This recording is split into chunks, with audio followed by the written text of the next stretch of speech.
Informasi pertama, saudara, 4 rumah warga di Desa Kedai Palak Kerambil, Kecamatan Susuh, Kabupaten Aceh Barat Daya rusak parah akibat dihantam abrasi atau gelombang tinggi. Meskipun mengalami rusak parah, namun mereka belum mengungsi ke tempat yang lebih aman dan tetap memilih tinggal di rumah masing-masing.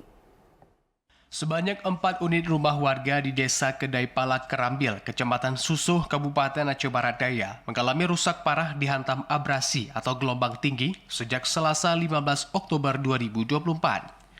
Meskipun sudah 2 hari terdampak abrasi, 4 kepala keluarga tersebut belum mendapatkan perhatian dari pemerintah setempat.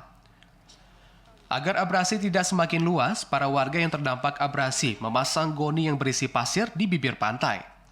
Meskipun sudah dipasang goni yang diisi dengan pasir, namun hal ini tidak efektif, dinding rumah mereka tetap roboh diterjang gelombang tinggi.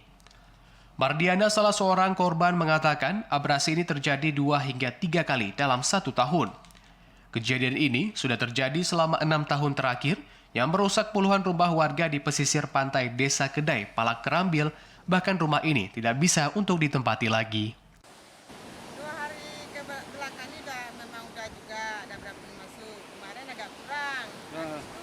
Hari ini lah dari jam 4. Jam 4 subuh lah. Yang rumah kami ini yang beragam 4. Ada rusak kah? Ada. Meskipun abrasi kian parah, namun belum ada penanganan abrasi di wilayah ini.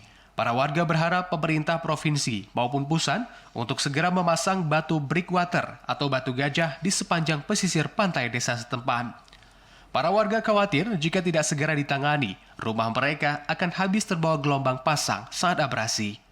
Dari Aceh Barat Daya, Aziz Saputra, TV Aceh melaporkan.